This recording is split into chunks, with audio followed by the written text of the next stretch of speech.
Whoops. Hello. I'm Jan Willaert. Ospira Daniel. My name is Wouter Kers. And I'm Alexander Wierstra. I'm Randy Shields. My name is Giuliano Tripodi. Any questions before we start? Let's jump in. So what is your definition of a change agent? People who are open for change for start, and people who can implement process cross organization. I think you will have, along the way, you will have different change agents. You will have the people that understand the urgency and understand the need for change, initiate that part. But you also have change agents in a way that we are bringing it to a next level. Yeah, I think I agree with the fact that change agents are those who enable the organization to adapt to whatever the context or the outside world asks from them. That can either be really focused on changing based on what customers want, understanding them, being able to drive through change from a content perspective. But there's also change agents that enable the organization to be able to deal with those changes. So that enable and that find new ways of working. So we as an organization can be more flexible in what's currently expected. So I think it's a twofold answer. It's not just because it's time to do a change, let's do it. So the really important is that they see and feel a need of a client and can anticipate, let's say, on this need to use, for instance, frameworks like SAFe as an inspiration, as a mean to solve the issues of the client, but not just to bring SAFe as because it's a good framework. For me, a changing agent is a person that acts as a kind of an evangelist.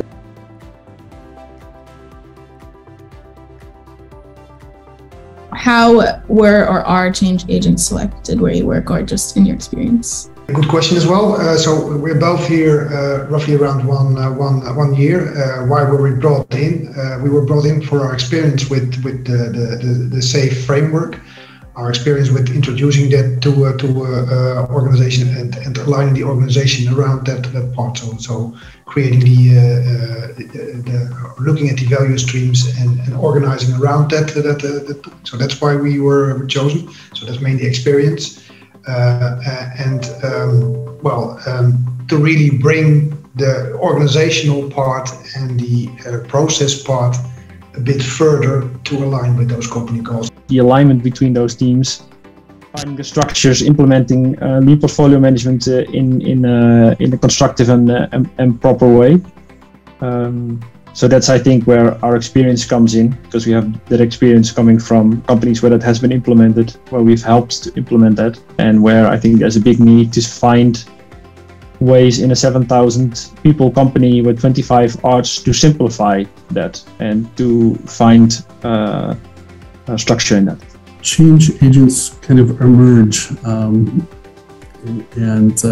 it's generally obvious who they are. So I think the big factor is folks who are good problem solvers, especially complex problems. And generally folks who have demonstrated they're not only able to see the big picture, but also see the pieces and how things fit together. They are people who are still willing to learn. It's not all about who's got the best record of pulling things together, but people who have demonstrated they're flexible and adaptable, because it's about change. Other than experience, what do you think you bring to the table, or what characteristics should someone have? Proactiveness, I guess. So start doing things and take all the on that journey. I think that's very important. Yeah, I think being curious and being very aware of how far you are along the journey as a professional, as an agile team, as an art. It's difficult for people who just start with good intentions to really know where they stand and how mature they are and how much more they can grow, and how much what I sometimes sense that people don't really always know what good looks like on a team level, on an art level, on a portfolio level. They haven't experienced it, haven't seen it.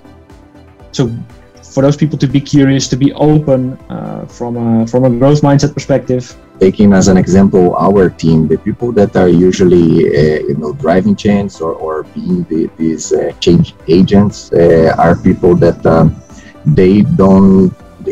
they like to always keep improving. So they never accept the status quo, or for them being static or just performing, delivering is not enough. What was the sense of urgency or tipping point that helped you identify the need for change? Of course, like every company, digitalization was an important thing for our business. We also wanted to bring our own app, our own website, online banking means into the world. And we wanted to be even a front runner. So don't follow the rest, but do innovation. For us, that is very much the dealing with the changing needs on our grid. Our grids, actually electricity grid, but also the gas provisioning of households and companies, for instance.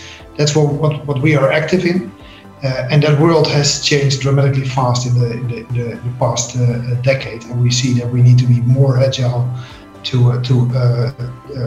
cope with those challenges. I think around 2017, end of 2017, 2018, although we were not at the company at the time, I think at that time there was a sort of a realization that the total energy production had to increase or had to double within a couple of years. So that is sort of a major step up, sort of historical step up to double the total electricity production, double it in I think 2 or 3 years. And I think at that time the realization came that the sort of historic way that those problems were tackled and the way that was delivered by the organization wasn't sustainable, wasn't going to work. So that was really the point where people said we have to find other ways to do this, because this is otherwise we won't get there, which means our whole company or our whole country will come to a standstill, basically. So that's, let's say, 4 years ago. By now we have come to the conclusion that the energy grid needs to triple in capacity 5 times compared to 2018, which is that goes beyond imagination almost, in terms of what's needed to be able to deal with it as an organization, but also technically what's needed.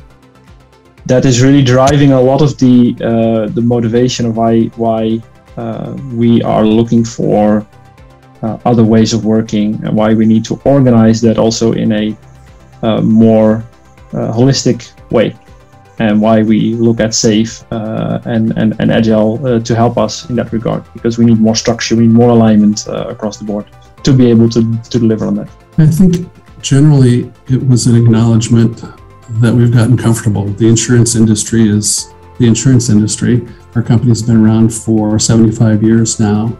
And I think it was just that, hey, we're living with status quo, the Newton's first law of motion about inertia. It applies to rocks, it applies to companies as well.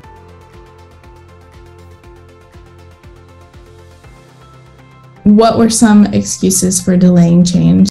Why should we change? How will you prove that it's better? Can you prove that other companies using SAFE really improve these things? So if I'm talking on PI planning, it started with that it's a waste of time to bring so many people for planning event of 2 full days, and as we are lack in development resources, why to waste the developer times in planning? Why not to give it to their manager, Scrum Master, and so on? I think one of the major learning blocks that I stumble across is the argument that people say we're not mature enough to try certain new techniques or structures, where they basically we need to grow a bit more, we need to develop before we can start to implement certain areas. So, and in my view, the excuse is that it's easier to just do the way you should do, but then we don't want to be late adopters. And in the long term, we know that we realize that either it takes too much effort to catch up or other companies, or to reach the delivery level that we want and the consumer is expecting us to do, and it will take more time or we will need to spend more money. But what was an obstacle you faced and how did you overcome it? So when we really planned to start a big bunch of started change in our organization, Corona came in. So we started more than I think half of our trains in full Corona period. So not be able to coming together, doing everything online. Bringing this kind of change, even reorganizing teams, because we set business and IT together, we reformed teams, we brought people together in other teams. So it was really building up a full system in full Corona. So it was not an obstacle, but a real challenge. And we made it happen actually. So yeah. With 25 arts, with a lot of structure, a lot of words and terminology in place, things can look very mature, but they're not always. One other thing I think is a challenge for us is to find the real data to tell us how we're performing as arts. We've been often measuring predictability based on the number of features completed, which is a metric you can highly influence. The main obstacle was that as we will have changes during execution, is it still worth it? Won't it be a huge waste of time? And we solved it that during the PI planning days, there is no need to drill down to the unknown and unclear items. For this, leave buckets. Plan what you know, items in high priority and clarity. Focus on high-level plan and cross-discipline thinking for possible obstacles we are going to face and get prepared in advance. So as I said, we are a multidisciplinary company. Each planning is very complex because it's not only software and testing and algorithm, we have hardware, electronic, system and so on. So it's very critical. Why do you think change agents are successful or have been successful in your experience? In my opinion, one of the key success factors was that we really have chosen not to bring in a big group of coaches, but limit the coaches to a central team. Also, roles on the train are open for business people, and RTE could be from business or from IT, but it was a common decision. And then we always followed the same plan, and we had a kind of starting point that if we could not convince business to come along with us and to get committed into the change, we should postpone it. So that was really an important key of success, because all our business owners at the moment they stepped into the change, or they started with the change. They really were convinced that it would help them, and they also had trust in the people, and of course affect everyone. And that was a bit we're not used to in our company, but all key roles needed to follow the SAFe training and get certified.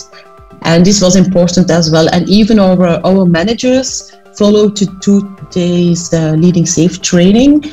So they really know what it was all about, what we wanted to reach. So that was important. All these kinds of actions and had a big impact on the change and made it a success, in my opinion. I think one of the ways that we measure success is where we find that we've got people involved in the change, maybe in a more tactical capacity, who have become change agents themselves at a different scale.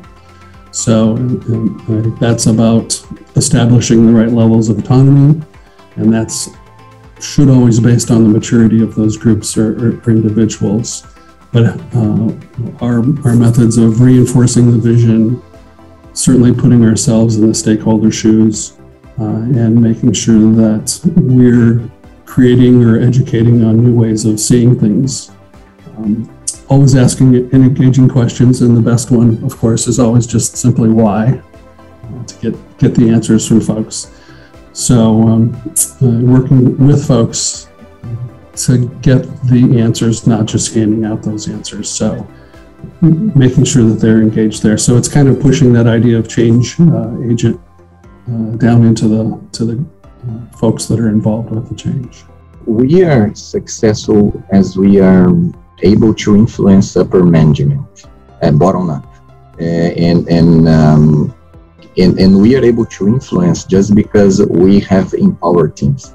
And also our leads, they trust us. So if we have an idea, basically and if it's feasible to implement and make sense, so why not give it a try, right? So in case it doesn't work, so basically we learn from the failures and we don't repeat the same mistake again. So the secret of the success is not repeating the same mistakes again. And the most, how should I say, measurements we like the most that were the most convincing were actually the testimonials and what people were saying. Business say, it's really an improvement. We really needed it, and even sometimes it was said without SAFe, it would be very hard in this Corona times. It was really an advantage we had. Lastly, what advice would you give companies on the brink of change? Don't try to push it too hard. Use it, whatever framework you use or SAFe, as an inspiration, and see really link everything to a need of your customer or the specific context. Even don't try to roll out SAFe one size fits all way. But start with the things that are needed in a specific context. Focus on these needs where people really feel they have an issue. Try to solve it and do it at their pace and step by step. So we're still doing it. We're still transforming. There's sort of conservatism around wanting to try new things, which basically delays your learning. So one of the things that I really sense is just try to do things, although you do not do them perfectly at the start. You'll start your learning journey tomorrow rather than start it in a few months. That's been a pretty big thing for me. One of the bigger stumbling blocks is that people use their filters and their perspectives on how they thought waterfall logic worked on SAFe. Try to ditch that as soon as possible because it will block you in your growth. Try to come open-minded into the framework. And there's a sentiment going around that you can cherry pick from SAFe whatever you want. That's true because it's a framework, it's a set of principles, it's a practice you can take things from. But certain things don't work in isolation. So bring in people, or find people, or train people with the right knowledge that understand which holistic elements you can pick and choose from, or which ones you shouldn't. You need buy-in on all levels.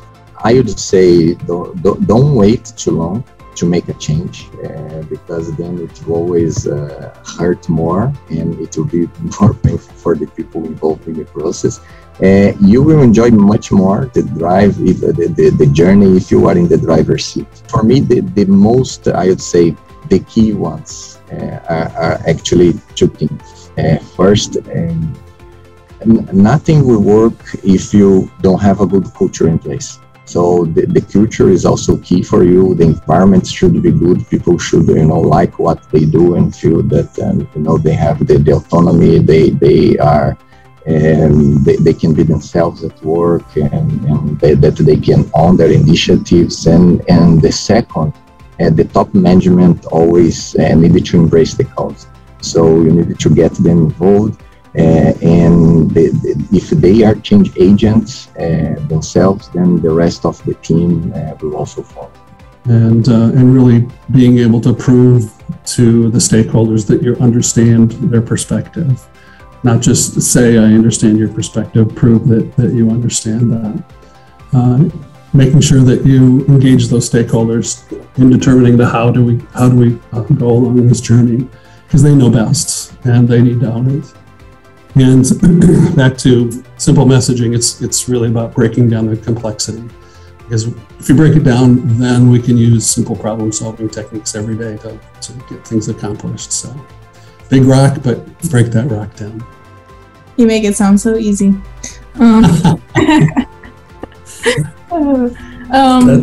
That's part of the objective. How do we make it sound easy?